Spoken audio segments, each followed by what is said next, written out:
buyurun. Buyurun, eşidirik sizi. Eşidirik sizi. Axşamınız xeyir olsun. Akşamınız xeyir olsun. Hadi sualım belədir. Buyurun. Mən bir oruç tutan bir şəxs. Bəli. Bu günlərdə, yəni oruç günlərində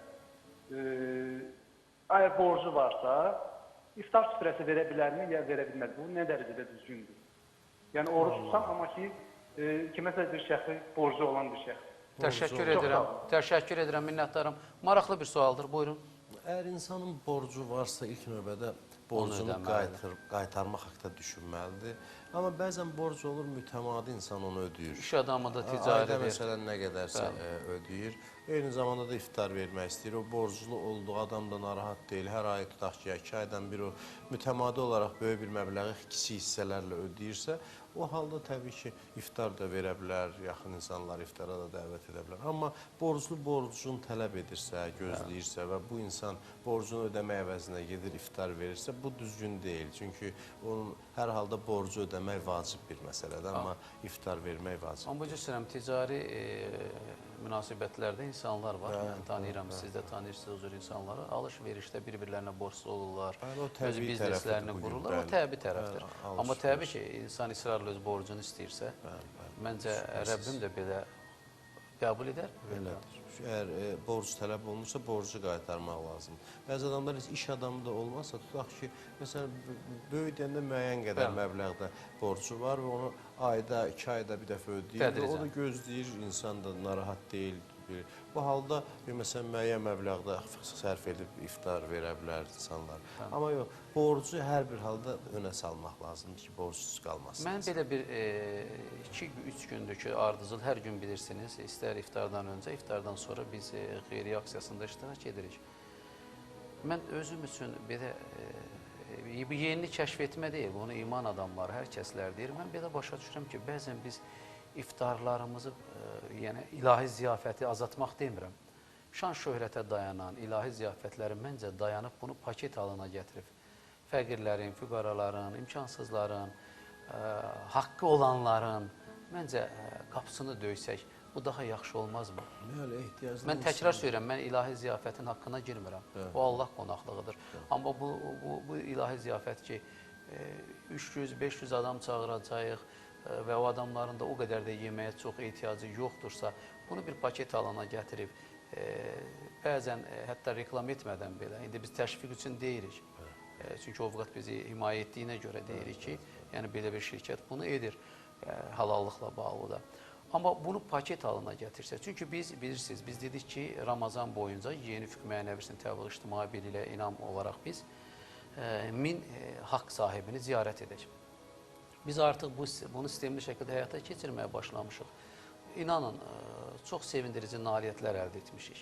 Həm iman təqva heysiyyatı üçün, həm də millətinə, dövlətinə, bayrağına bağlı insanların qapısını döymə prinsipi baxımından. Bununla bağlı düşüncələrinizi istəyirəm. Bəli, hər bir halda qapını döyüb xeyriyə... Çünki o ərzaqları toplamaq çox gözəl. Məqsəd ilə onları toplayıb ərzaqı, o ehtiyaclı insanlara aparmaq özü bir ibadətdir. Böyüklərimizdən qalan bir yoldur. Bizim imamlarımız və ümumiyyətlə başda Peyğəmbər olmaqla, ümumiyyətlə bu əhval-ruhiyyədə olublar. Gecələr hətta qaranlıqda insanların evinə ərzaq aparıblar. Hətta bir çoxları özləri dünyasını dəyişdikdən sonra məlum olub ki, onlar bu yoxsul insanları ziyarət edən, onlara yardım edən bunlar imiş. Heç kəs onu bilmirmiş.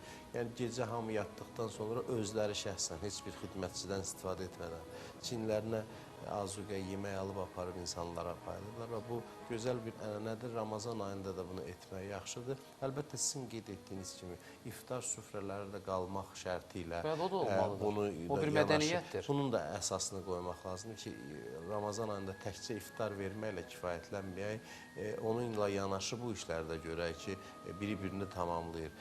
Yəni, bir gün iftar verdiyimiz zaman bir gündə belə bir tədbir keçirək, belə bir yardım kampaniyalarını. Hər bir insan eləsə təsəvvür edin nə qədər faydalı olar və ümumiyyətlə insanların xatirəsində də Ramazan ayı bir xeyirxahlıq rəmzi kimidir. Birisi mən niyə deyirəm? Mən istəyirəm, vaxt ayıram bu məsələyə. Bir ərzaq paketini normal 18-20 manat civarında hazırlamaq olur və bir ailənin sevincinə və iqtisadi baxımdan da sevinməsinə mübarək bir səbəbdirsə, və müqəddəs bir ayda məncə bunu etməklə biz növbəti Ramazana çıxmamızın qarantiyasını ala bilərik. Niyə də bunu etməyək?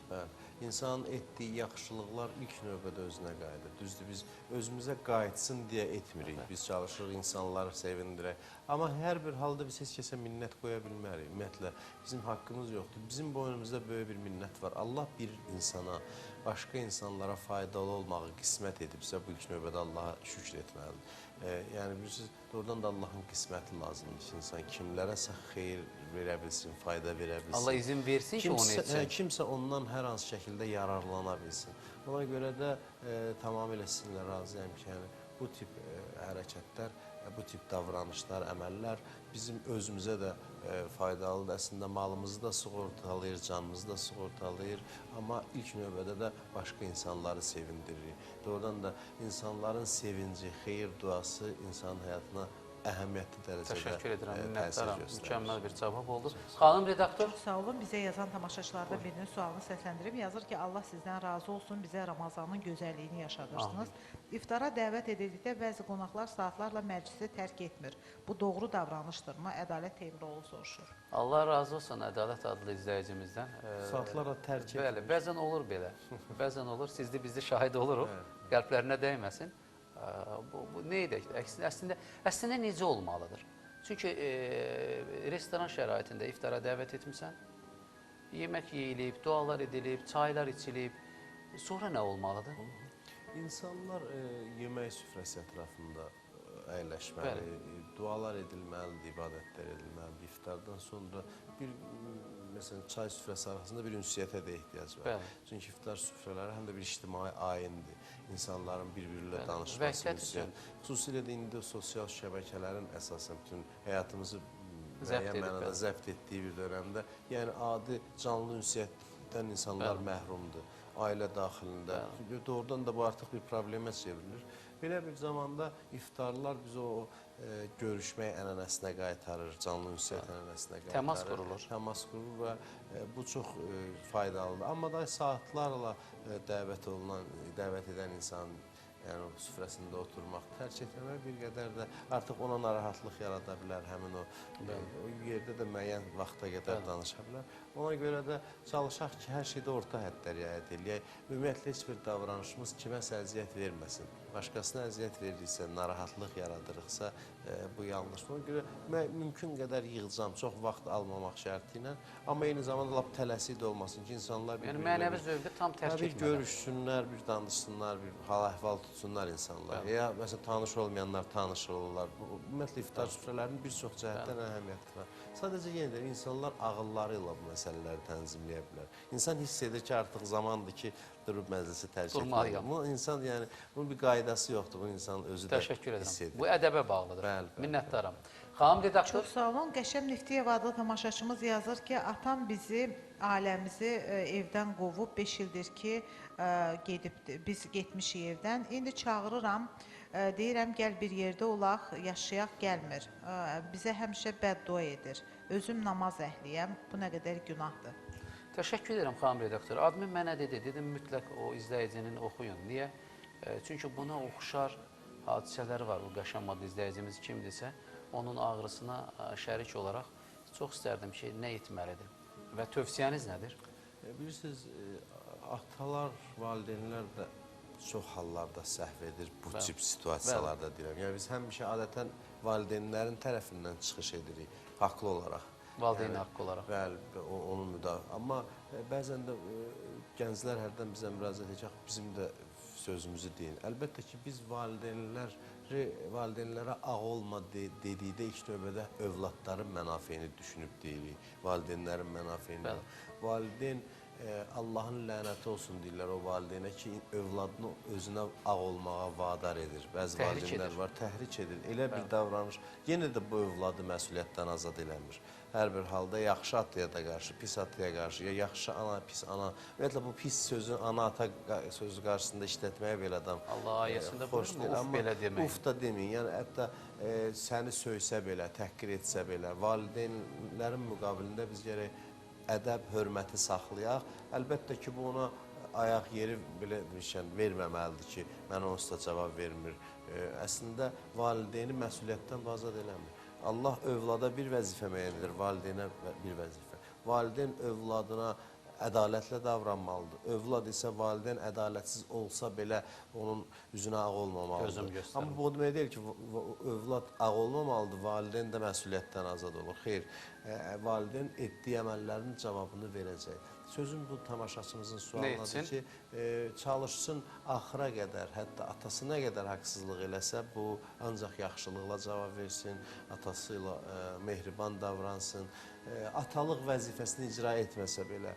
Yəni, övlad çalışsın valideyninə qarşı sayğı ilə axıra qədər, sona qədər sayğı, məhəbbət, gülər üzü ilə davransın və valideynə müsbət təsiri olsa da, olmasa da səbr eləsin və onun özündən narazı salmasın. Hətta səhv, dəqiq, bir mənalı şəkildə atada olsa, anada olsa, yenə övlad hörmətini, məhəbbətini əsirgəməməlidir. Amma bir məsələ var. Allah sizdən razı olsun. Siz çox tolerant və mənəvi dəyərlərlə silahlanmış bir mənəviyyət adamsınız.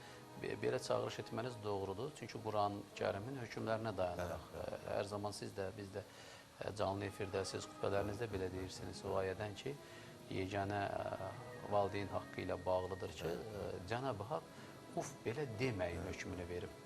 Amma bəzən valideynlərlə övladların bu cür dözümlə, ədəb və həya ilə davranması, valideyn haqqına qarşı üsyan etməməsi, yəni övlad haqqlı ikən, bəzən həmin valideynlər əməli salihliyə gəlmədikcə, məncə onlar ilahinin də qəzəbinə düçar olurlar. Bax, o da var. Gözəl sözdür. Bir tərəfdən yaxşılıq etmək prinsipinə, meyyarına söykənirsə, digər tərəfdən belə deyək ki, onlara pislik edirik. Dolayısıyla, əlbəttə, Allahın öz, hər bir bəndəsilə öz hesab kitabı var, öz yanaşması var. Yəni, bizə bunu deyibsə, biz sizin qeyd etdiyiniz kimi, Quran bizə deyib ki, sən səbr etməlisən. Ata da, anadır, hətta səni təhqir eləsə belə, haqsız sənə. Sən səbr eləyib, ədəb ərkanla ona qarşı təhqir edici ifadədən istifadə etməmək. Yəni, o ata, ana bilirsiniz, bəziləri niyə belədir? Burada hansısa bir zorakılıqdan söhbət getmir. Əksinə, cəmiyyət üçün belə deyə bir nümunələr yaradırıq ki, cəmiyyətdə ata-ana haqqı toxunulmaz olsun. Yəni, bu.